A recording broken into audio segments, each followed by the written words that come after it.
Hey guys, Nerf right here. I made a video so I decided to do another comparison, which I haven't done literally a year. Hold on, let me turn down the radio.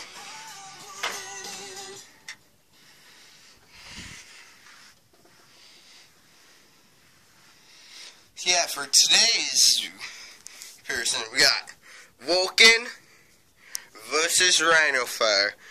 I've never seen anyone done this until I came. Yeah, let's see which one's the better buy, which one's the big don't buy, one the less recommended. Started off with the Vulcan, because for both sides, we'll start using the pros and cons. I'll say, sadly I can't do fire and tests. This one, even though I still can, we'll talk about later. None of these have batteries, and they're on a fire. It's not working right now, so because there's one little error that I have to fix. I gotta move it. Alright, the Vulcan EBF 25. When it was released, it was like $40. And here's, even though it's supposed to be yellow, mine version's the red check one. Super rare. Rarer than the red launcher and red recon and every other Nerf gun, except for the Super Tech 9000. That's right, Google it.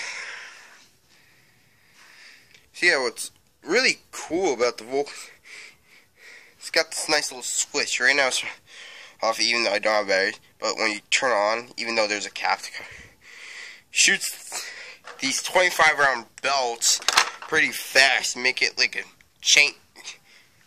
Gatling gun. So it's cool.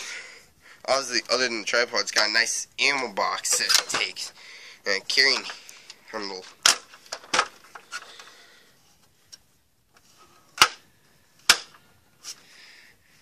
Yeah, and also the tripod. And it's also got this nice flip-up sight. And it's got two band ears, sling adapters. One here, one near the tip. Now for the pros and cons. Pros are that it's not too expensive, like $40. It's got a nice tripod, so you don't have to carry it because it's a little heavy. Nice yellow box, so it doesn't have the belt struggle when it's feeding, which is why they made it. It's actually got a nice, comfortable handle, even though the trigger is pretty. It takes 25 round belts that you can actually turn into either 75 or 100 or even 200 darts. The design of it is just real cool. The concept's real cool. And it's actually one of the best guns to do voltage mod on, because this thing can be a full infinity round gun. This, I think, like the Vulcan's like the #1 Nerf gun that holds like the most ammo for modification. Not counting the rear drum, because this thing can take like over 100. Cons, didn't do I keep forgetting. For another pro, if you don't have batteries, you can manually shoot it. Alright, now for the real cons. It's a little heavy, takes 6 D-cell batteries. Due to how they have to do the mechanism to make the thing full auto, it's got like weak range. Well, some Vulcans don't go bad for range. We're kind of bad. And for some Vulcans, they jam. Well, at least the kinds when the barrel's this long. But this one doesn't. Now the Rhino fire. US price right now, still $100. Well, if you go on Amazon, it's like 80.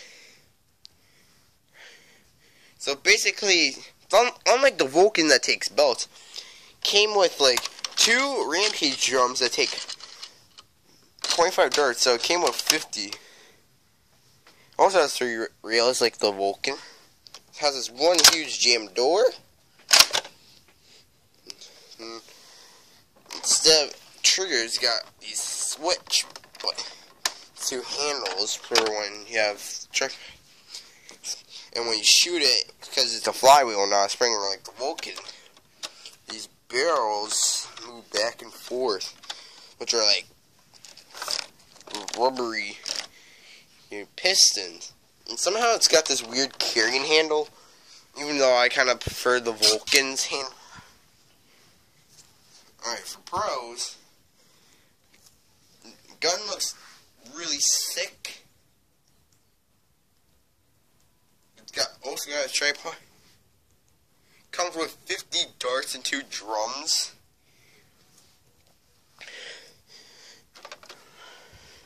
It's got this nice button for trigger, more nice moving pistons, and this thing actually gets respect for range because it's a flywheel.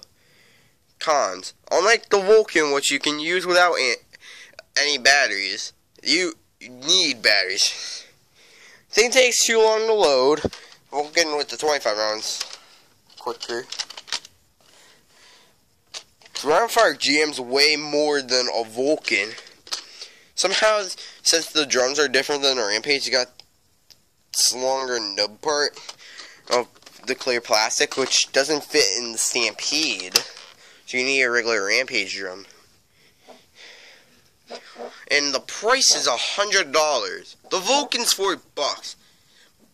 Even though the Stampede and Centurion, even though we're mostly focused on the Stampede right now, is like $50.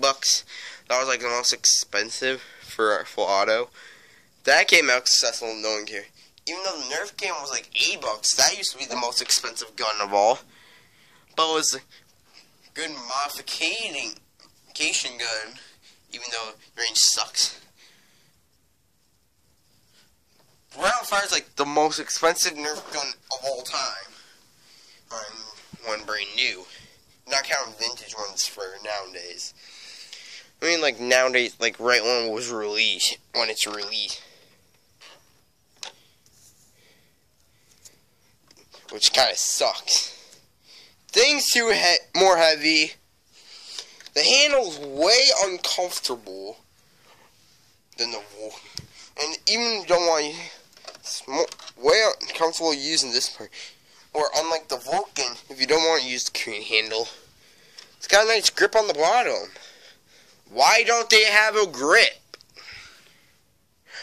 Grip for the bum. Seriously. Or make a better carrying handle. And sometimes, and for the first few darts, they go like to 20 feet. But then they usually go like to 40 to 60. So that kind of makes it up. So yeah, overall, both of these guns were pretty good concepts from Hasbro. But if I had to choose the winner, definitely go for the Vulcan. For many reasons. Many reasons.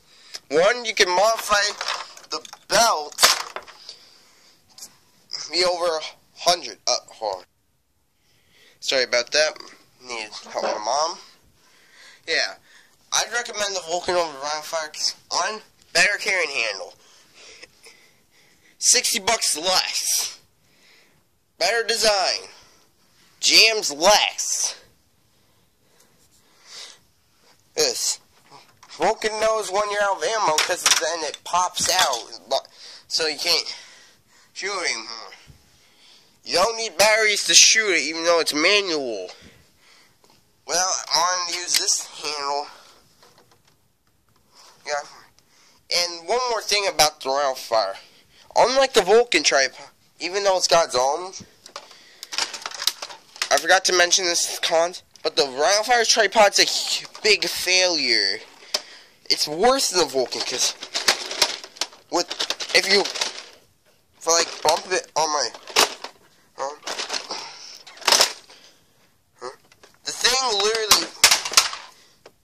tripod falls off every time. That's the most annoying thing from the rhino fire. Use this, not this.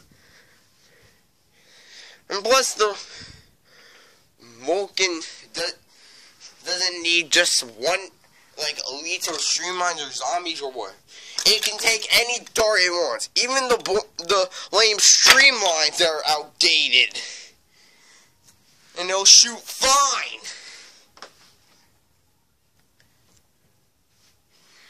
And it's way more fun to modify than this thing.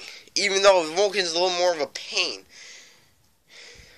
So, definitely buy the Vulcan over the Rhino Fire. 'Cause it's cheaper, more easy to carry around, and overall just more successful. Thanks for watching. And hopefully soon we're going to try to make it to 1 year on YouTube, where for my 1 year anniversary we're going to be doing a big arsenal. And soon getting the new 2015 guns for the fall. As of right now, I'm working on the Elite Alpha Trooper, which is in the middle of crew works. Where right now, my newest projects are the Triple Finder becoming a singled one. And the big badass is actually a bazooka now. So that's all. I'll make a separate video on the big badass 2.0. Yeah, that was the Vulcan vs. Rhino Fire. Again, Vulcan wins. Thanks for watching. See you guys next time.